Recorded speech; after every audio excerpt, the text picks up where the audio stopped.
जगह बेटा कहीं भी नहीं होना चाहिए। जगह जहां ध्यान लगे, ध्यान जहां लगे वहीं ध्यान करना चाहिए।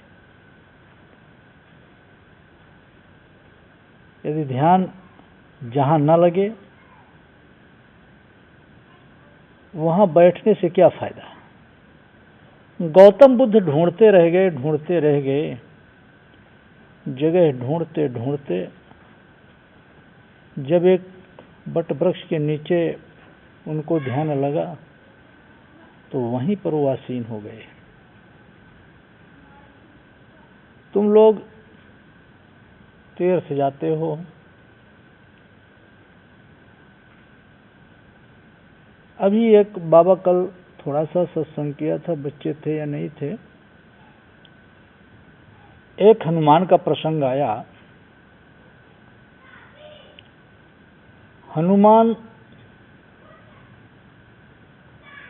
मंदिर मंदिर प्रतिकर शोधा और जहां तहां देखे अगणित योधा। इसका अर्थ क्या होगा? इसका अर्थ तुम लोग क्या मानते हो, बताओ भला।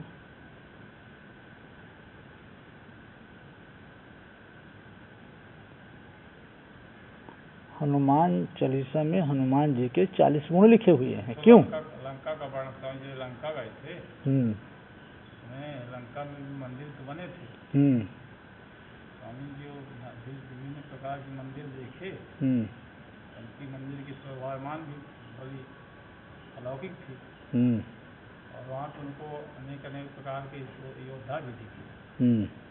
इसका सीधा सही यही अध्यात्म में हम लोग कुछ जानते नहीं। देखो,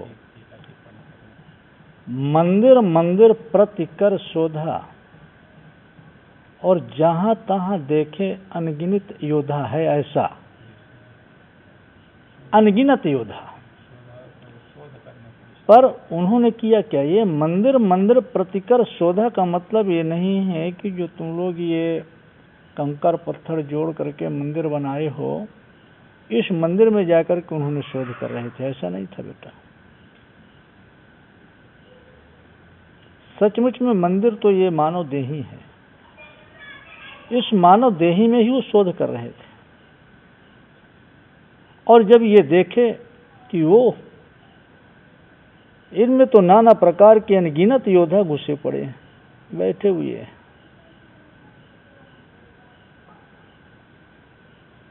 जिस प्रकार से बाबा न तो पढ़ा है न लिखा है,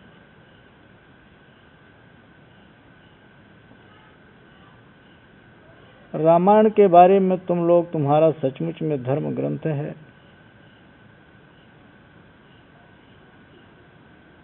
नाना द्वार झरोखन, ऐसा कुछ है ना? क्यों बेटा?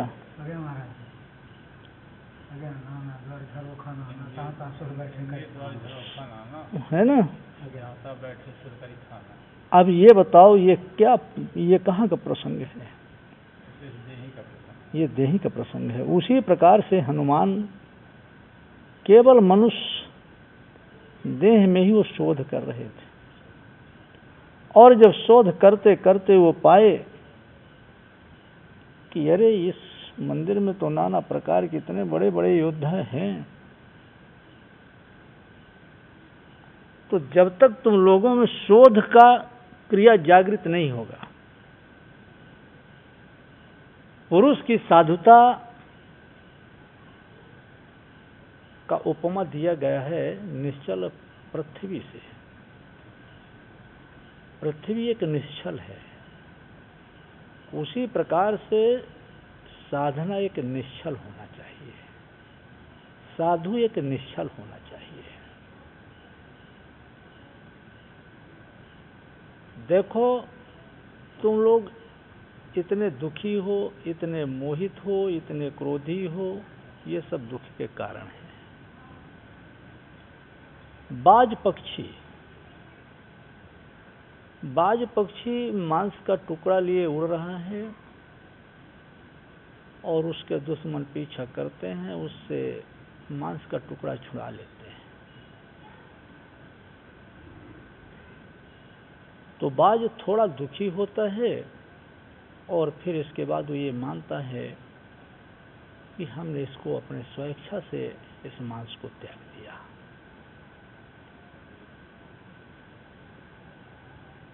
उसी प्रकार से तुम लोग इतने बड़ा परिवार, ये सब रावण का परिवार है बेटा। परिवार तो राम का होना चाहिए। राम सुर है और रावण असुर है। जिनको तू अपना मानता है, जिनको अपने गले लगाए बैठे हो, ये तुम्हारे कोई नहीं है।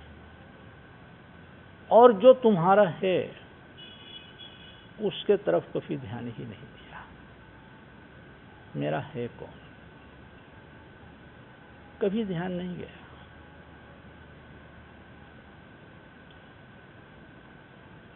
मोर तोरते माया और जही बस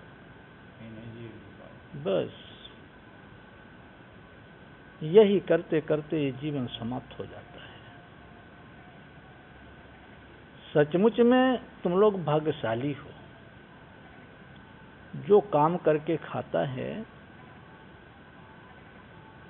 वो बहुत बड़ा धर्मात्मा है।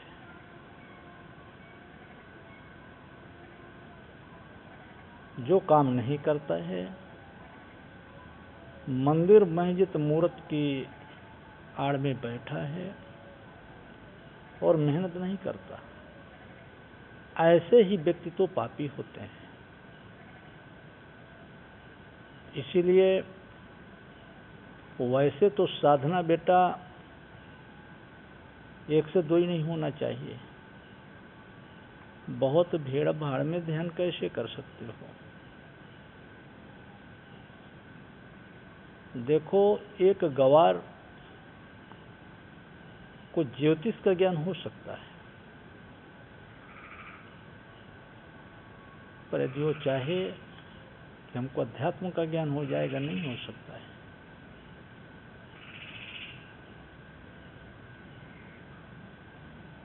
बाबा हमेशा बोलता रहता,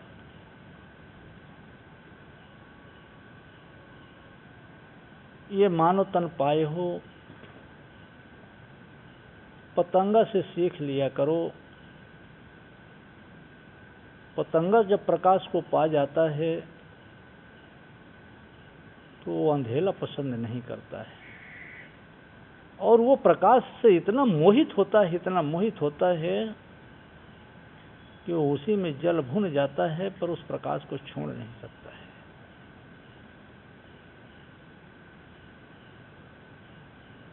तुम लोग भी अपने परिवार से इतना मोहित हो, इतना मोहित हो कि तुम लोग उस जिस प्रकाश को पतंगा पा करके मोहित हुआ था, अंधेला पसंद नहीं किया था, उसी प्रकार से तुम्हारा ये जो परिवार है, ये परिवार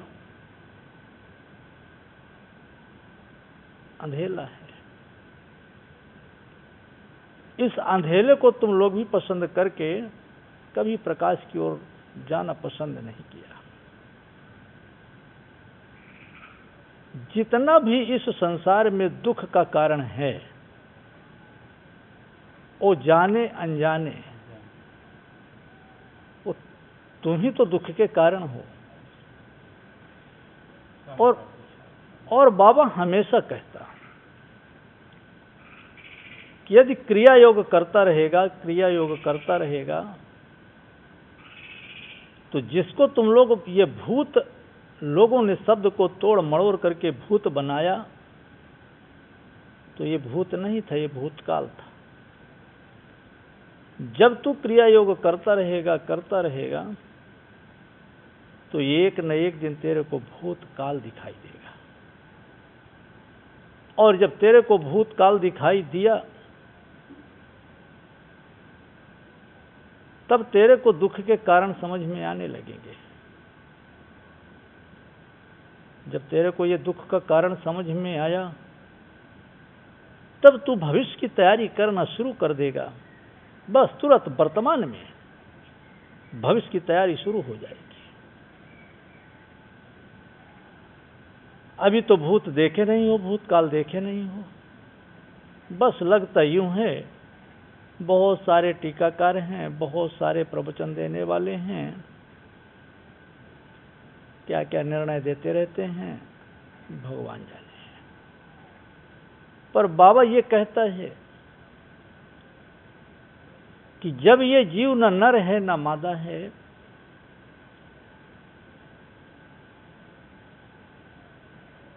जीवन ही ईश्वर है और ईश्वर ही जीवन है। जब तक तुम्हारी श्वासाएं चल रही है तब तक ये जीवन चल रहा है, और जब ये श्वासाएं समाप्त हो गई तो जीवन समाप्त हो गया। रामायण का एक प्रसंग है, सिया राम सब मैं जग जानी, सीता राम जैसे पूरे संसार को जानो। जल में राम, थल में राम, नभ में राम, हर जगह जगह राम, कण कण में राम। क्यों बेटा? इसका यही अर्थ है ना। चलो, यदि जल में राम है तो क्या गंदे नाली का जल पी लेना चाहिए? बताओ भला।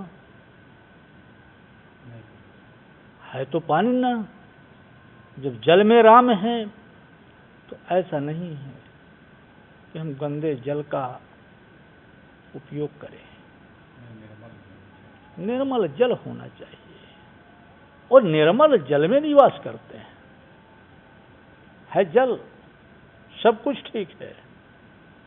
शेर में भी वही है। तो बताओ, क्या शेर के हाथ में, शेर के मुख में हाथ डालना उचित है? है तो राम ही। तो कितनी बड़ी मूर्खता होगी। मानो, बाबा ये नहीं कहता कि न मानो। जब कण में राम है तो मानो, पर पूजा ही विप्र ज्ञान गुणहीना। विप्र का मतलब क्या होता है? विप्र एक स्थिति है, विप्र एक परिस्थिति है। जो उस परिस्थिति को भाप करके काम करेगा वो सचमुच में ज्ञानी है।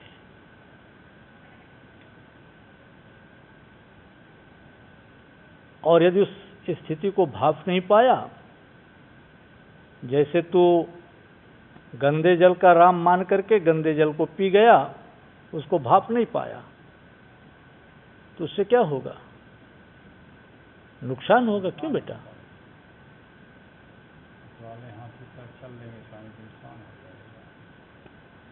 तो अब बाबा तो देखो प्रवचन बहुत पसंद करता नहीं है, और तुम लोग प्रवचन के इतने आदी हो चुके हो कि उसी में मोहित होते हो। और बाबा कहता है कि यदि नियमित तुम लोग नित्य दिन बैठने भरे का अभ्यास करो, मूर्तिवत होने का अभ्यास करो, तो देखो निश्चित एक न एक दिन तुम्हारे कर्म के फल तो लगेंगे। ये वृक्ष किसका लगा हुआ है? बताओ भला। नारियल का। ये कितने वर्ष बाद फल दिया?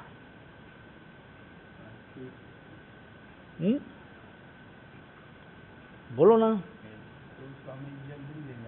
नहीं, फिर भी कितने वर्ष बाद दिया?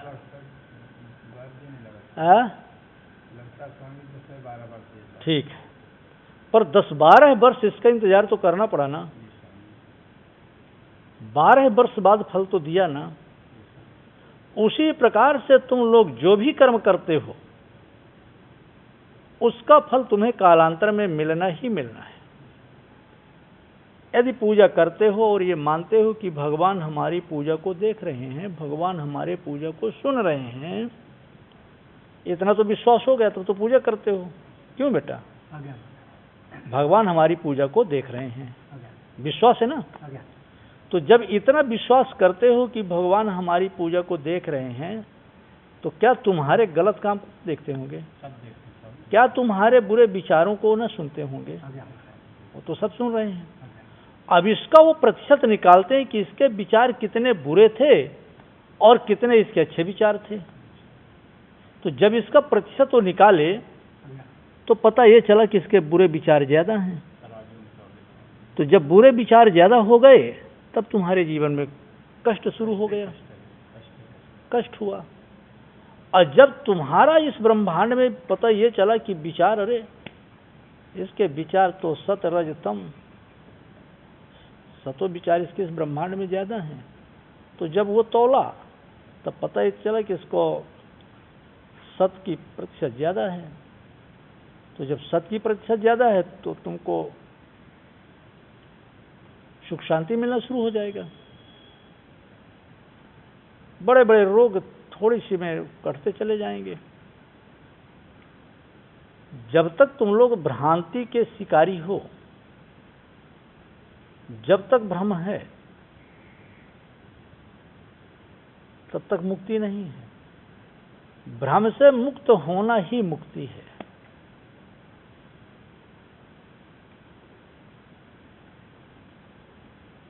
परतंत्र और स्वतंत्र, परतंत्रता अभी है और स्वतंत्रता कब कहलाती है? जब तुम्हारे दिमाग से भय हट जाए, भय समाप्त हो जाए, तब तुम स्वतंत्र हो, और नहीं तो अभी परतंत्र हो। परतंत्रता ये कहलाता है कि जहां भी तुमको थोड़ा भी किसी से भय है, घर के हमारे देवता बिगड़ जाएंगे, ये भय है।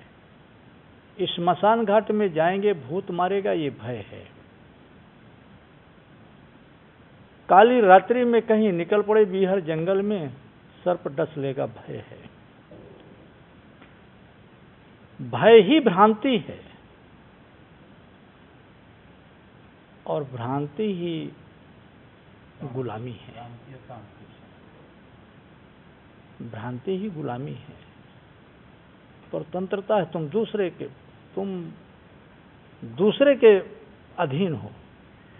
कहाँ वो स्वतंत्रता है? स्वतंत्र तो जैसे जंगल का एक शेर होता है।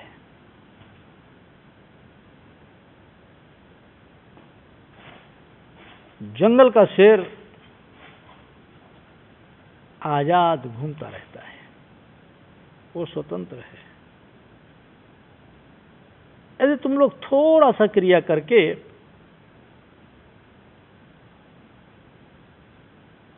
वही शेर दिल हो सकता है। जिस प्रकार से तुम लोग जब कोई भी सवाल हल करते हो तो माना 1 से या 22 से इतना बड़ा सवाल हल होता है, उसका उत्तर निकल आता है। उसी प्रकार से अध्यात्म का केवल सिद्धांत होता है 4, 2, 8। सिर्फ इतना ही सिद्धांत है। और चाहे बताने के लिए कोई कितना भी बोलता रहे, चाहे तुम कितने कागज के पन्ने पर लटते रहो, भगवान कहीं नहीं मिलेंगे। किसी मंदिर में जाओ, मस्जिद में जाओ, किसी तीर्थ स्थल में जाओ, कहीं भी जाओ, तुमको भगवान नहीं मिलेंगे। भगवान तुमको दिखाई तब देंगे जब तू 4, 2, 8 का नियमित अभ्यास करता रहेगा, तो एक न एक दिन उत्तर निकल ही आएगा।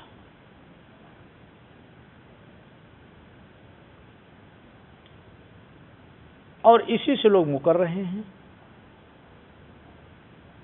कल भी बाबा भी ये बोला कि देखो, बाबा तो यहां बैठे देखता ही रहता है कि बच्चे करते कहां क्या है। उत्साह तो तुम लोगों में है, ऐसा है नहीं। यदि उत्साह ना होता तो क्यों आते? और इतना बड़ा उत्साह है कि कभी कभी भंडारे भी करते रहते हो। बाबा ये देखता है, कोई आटा लाता, कोई सब्जी लाता, कोई कुछ लाता, और बड़े उत्साह से इसको बनाते हैं। और यदि कोई कुछ भी नहीं लाता तब भी वो अपना परिश्रम करता है, श्रम देता है और उत्साह से तुम लोग भोजन बनाते हो, पता नहीं कितने लोगों को खिला देते हो। इसमें तुम्हारे कोई रिश्तेदार थोड़ी नहीं बेटा, तुम्हारा कोई परिवार थोड़ी नहीं। ये है निस्वार्थ सेवा। यही निस्वार्थता हर कार्य में आ जाए तो भगवान तो बेटा जैसे तू और तेरे बगल में बैठा है ऐसे ही तो भगवान तेरे से बात करने लगेंगे।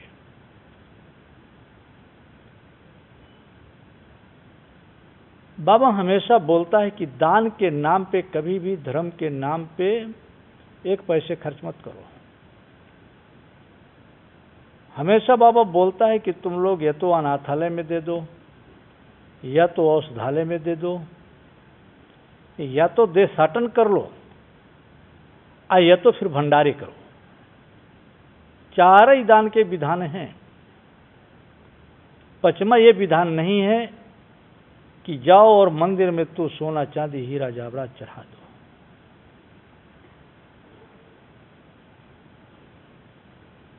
चार दान हो गए ना, औषधालय का दान हो गया, अनाथालय का दान हो गया, और देशाटन हो गया, और भंडारे हो गए। तो बढ़िया स्वामी जी भंडारण वाला दान हमारे स्वामी जी।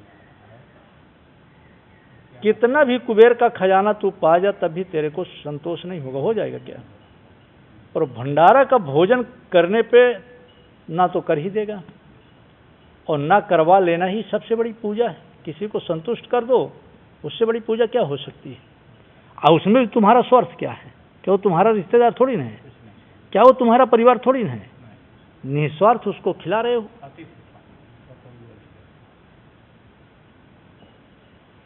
जी आज के परिवेश में अनाथालय में दीजिए स्वामी जी, वहाँ भी भ्रष्टाचार। नहीं नहीं, ऐसा नहीं है। देखो, यदि तुम्हारे वेद में भ्रष्ट आया तो ऐसा नहीं है बेटा कि उसमें आज भी सार नहीं है।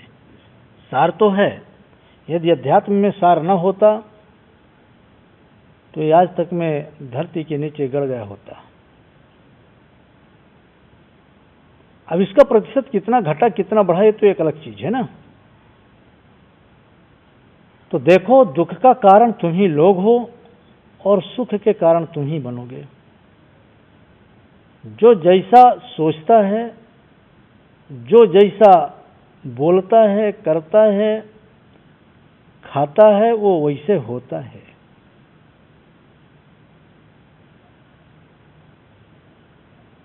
कभी तो तुम लोग इन संस्थाओं को रमाया नहीं, बस ये मान लिया था कि हम राम राम कहते रहेंगे और हमारा बीड़ा पार लग जाएगा। क्यों बेटा? श्वासाओं को रमाना ही राम है। जो श्वासाओं को नहीं रमाता है, जो श्वासाओं का अभ्यासी नहीं होता है, जो 4-2-8 का अभ्यास नहीं करता है बेटा, वो राम को कभी भी नहीं पाता है। तुम्हारा सारा का सारा जीवन आशीर्वाद और वरदान से गुजरता जा रहा है। और आशीर्वाद और वरदान बाबा हमेशा कहते हैं कि ये दोनों लंगड़े होते हैं। तुम लोग कभी भी ये तो कोशिश किया नहीं कि चलो भाई आशीर्वाद हमें ऐसा दे दो कि मैं यहाँ पर बैठा हूँ, चलूँ ना और गंतव्य जगह पे पहुँच जाऊँ। यदि तुम आशीर्वाद ही दे रहे हो, वरदान ही दे रहे हो, तो ऐसा वरदान हमें दे दो कि मैं यहाँ पर बैठा हूँ और मेरे को गंतव्य जगह पे जाना तो मैं पहुँच जाऊँ। क्या कभी तुम लोग ऐसा आशीर्वाद मांगे हो किसी से? क्या ऐसा वरदान कभी पाए हो किसी से? तो ये जीवन आशीर्वाद और वरदान से नहीं, कर बहिया बले अपनी छोड़ बिरानी आस। जो अपने इन भुजाओं का भरोसा नहीं रखेगा वो दूसरों के बल पे कब तक चल पाएगा? बहुत साधारण सा चीज है बेटा। बाबा तो धर्म के नाम पे सिर्फ इतना ही बोलता रहता है और इसीलिए बड़ा सस्ता लगता है तुम लोगों को, बड़ा खराब भी लगता है। इतने महंगे तुम्हारे पूजा पाठ हो गए हैं कि आज ये सस्ता मार्ग में कोई चलने को तैयार ही नहीं है। नारियल नहीं तोड़ेगा भगवान खुश नहीं होंगे। ये तो बेटा नारियल बच्चों को जिस प्रकार से तुम लोग रिझा लेते हो चॉकलेट देके, बस इतना ही तो है ये नारियल। यदि नारियल तोड़ने से भगवान खुश होते तो जो नारियल बेचने वाले लोग हैं उनको बताओ, भगवान तो मिल गए होते। क्यों? नारियल तोड़ने में भगवान नहीं मिलते। इतना ध्यान रखो कि भगवान यदि कोई भौतिक पदार्थ हैं, यदि ये तुम लोगों के एक तरीके से कंठस्थ हो जाए और कंठे बैठ जाए कि भगवान कोई पदार्थ हैं, तब इनको भौतिक वस्तु दो। और यदि भगवान भौतिक पदार्थ नहीं है तो उनको भौतिक वस्तु बिल्कुल तुम्हारा स्वीकार नहीं कर सकते हैं। कर लेंगे क्या? भौतिक वस्तु उनको नहीं चाहिए। तब तुमको उनका प्रेम चाहिए, और प्रेम वही भौतिक वस्तु थोड़ी नहीं बेटा, ये बाजार से खरीदने में मिलेगा क्या? प्रेम कहीं भी मिलने वाला नहीं, खरीदना चाहो तो खरीद ले। ये जब भी प्रस्फुटित होता है तो अंदर से ही प्रस्फुटित होता है। बस हो गया, इतने रखो। बाबा क्या बोले, अब तुम लोगों को जो बोलना है बोलो। तो ध्यान बेटा नियत स्थान में नहीं, जहां ध्यान लगे वहीं बैठ के ध्यान करना चाहिए। इसीलिए बाबा एक बात हमेशा ध्यान में सुनते रहते हो कि बाबा ये बोलता है कि तुम जहां खड़े हो वहीं तुम्हारा केंद्र बिंदु है ना? चलो बोलो, किसी को कुछ बोलना है तो बोलो।